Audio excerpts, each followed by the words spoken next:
여러분, 높은 곳에 올라가려고 했는데 도중에 힘이 빠져서 다시 내려왔다가 한 번 더 도전하지만 결국 정상을 넘지 못하고 다시 내려오는 상황을 경험해 본 적이 있으신가요? 트레이딩에서도 이런 일이 벌어집니다. 가격이 한번 상승한 후 하락했다가 다시 상승하지만 이전 고점을 넘지 못하면 힘을 잃고 하락하게 되는 거죠. 이런 움직임이 나타나는 특정 구간을 우리는 미티게이션 블록, 완화 블록이라고 부르는데요. 오늘은 이 개념의 메커니즘과 구분 방법에 대해 쉽게 설명해 드리겠습니다. 우선 우리가 이전에 브레이커 블록에 대해 이야기했었죠.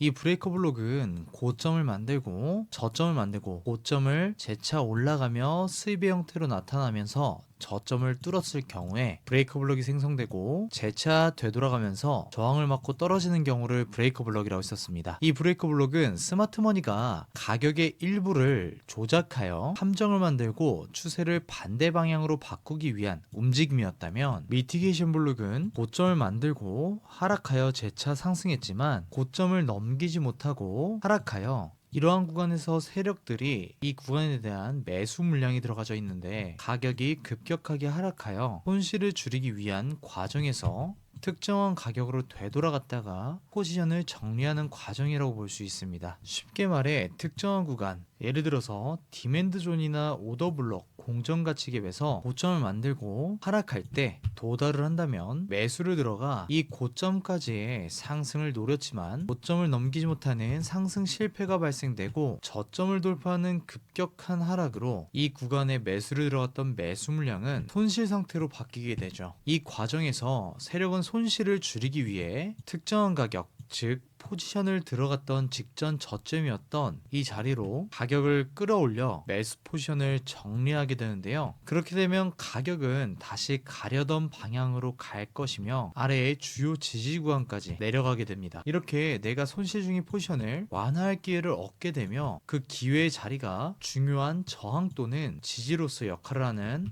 완화된 블록이 되는 것이죠. 자, 그럼 완화된 블록이 발생되는 공식은 정리가 됐을 겁니다. 첫 번째로 가격이 하락하다가 특정한 구간에서 매수로 인한 상승이 나왔지만 새로운 고점을 돌파하지 못하고 급격하게 하락이 나오며 저점을 돌파하게 됩니다. 이때 세력이나 시장 참여자들은 이런 급격한 하락으로 자신들의 매수 물량 손실을 줄이기 위해 이전 가격대로 가격을 되돌린 이후 포지션을 정리합니다. 결과적으로 포지션을 정리함으로써 이 저점 돌파 구간은 중요한 저항 역할을 하게 되며 이후재차 원래 가려던 방향으로 가게 되죠. 이제 실제 차트에서 미티게이션 블록을 찾아볼까요? 먼저 약세 완화된 블록의 예시를 봅시다.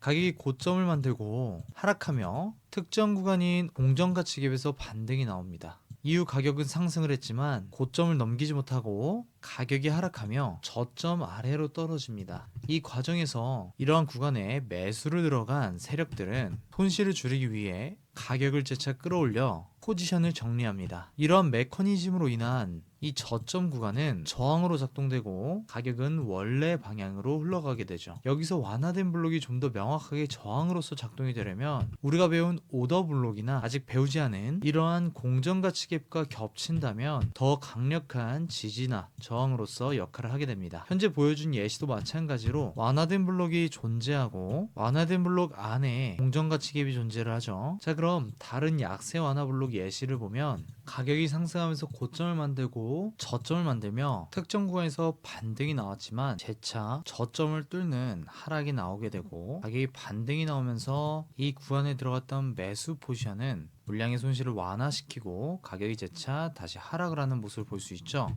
또 다른 예시를 보면 가격이 상승하면서 고점을 만들고 재차 하락하면서 공정가치 갭에 대한 구간에서 반등이 나왔지만 고점을 넘지 못하고 저점을 뚫는 하락이 나오며 재차 완화시키는 상승이 나오고 이 구간에 매수를 들어갔던 매수 물량을 손실을 완화시키며 가격은 이 완화된 블록에서 하락을 하게 됩니다. 반대로 강세 완화 블록 예시도 한번 봅시다. 가격이 하락하면서 저점을 만들어주고 재차 상승했지만 저항이 되는 특정 구간에서 가격이 재차 하락을 이뤘는데 추가적인 저점을 만들지 못하고 가격이 상승합니다. 이 과정에서 저점 구간을 돌파하게 되고 재차 이 구간에 매도 포지션 들어간 세력들에 의해 가격이 되돌림을 발생을 하죠. 이후 이 완화된 블록 안에 하나의 오더 블록 오더블록도 존재하기 때문에 오더블록 구간에서 재차 가격이 상승하는 모습입니다. 다른 강세 완화블록도 예시를 한번 보면 가격이 저점을 만들고 특정 구간까지 상승을 하여 다시 재차 하락이 나오게 됩니다. 그리고 나서 직전 저점을 돌파하지 못하는 실패가 발생되고 가격이 상승하면서 직전 고점을 돌파하게 되죠. 이후 재차 이 구간에서 하락을 들어갔던 매도 물량의 손실을 최대한으로 줄이기 위해 가격이 하락을 유발시키고 재차 완화된 블록 안에 공정가치 갭이 존재하여 지지를 받고 다시 재차 상승을 합니다. 이렇게 약세 완화 블록과 강세 완화 블록 예시를 한번 봤는데요. 이제 미티게이션 블록인 완화 블록이 무엇인지, 어떻게 작동하는지,